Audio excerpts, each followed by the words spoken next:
айтайын дедім. Құрбым екеуміз келе жатыр едік.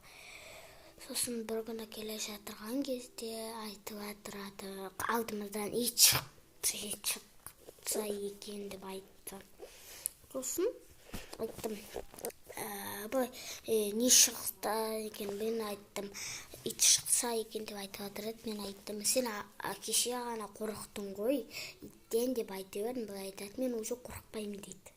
Ал бір кезінде шығып қалған кезде қорыққан, өзі қашып үйіне, мен артыма қарасам қашып кеткен. Ол бірақ жабай екен.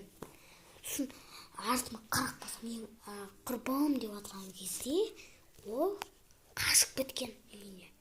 Сосын мен қорқып, ол үйге қашып кеттім. Құрсын жүрегім дүрсілдеп, мен ол жерге барып айттым. Сосын бір кезінде айтайын тағы да, бір кезінде менің ағамның досы болған, ағамның досы. Сосын ол не істеді, ағамның досы, досының иті ол былай айтады, ит менің қасыма қарай жақындайды. Оның апатайсы бар, досымның, ағамның апатайсы бар. Сол өзі мусор төгіп келе жатырған, мен апатайды бояқ болды. Сосын мен барлық жерімді жала бастаған.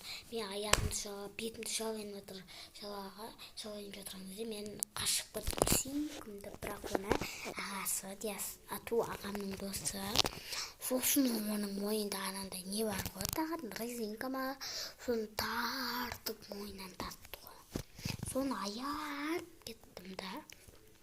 Сосын үйге барып айттым, мама, менің ағамның досы, ағамның досы, ол ол ағасы сол деген итті жаман жасайды екен, жаман аямайды екен деп айтты. Мен бұл айттым. Сосын қарай, мама, айтайыншы, банағы жалғастырайыншы, бана ол иттің мойнында бірдеме бар, соны бұлай тарттым мойнынан. Деді деп айттым. Сосын сіздер комментарий жазуды ұмытпаңыздар. Қазір түнде де ары қарай жалғастырамын ғой.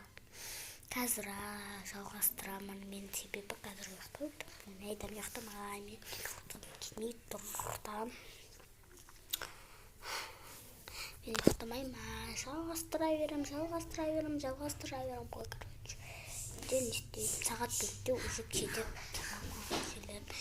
Бізде июльдің 10-ында той болады біздің үйде. 200 адам келеді үйге. Соған сыймаймыз.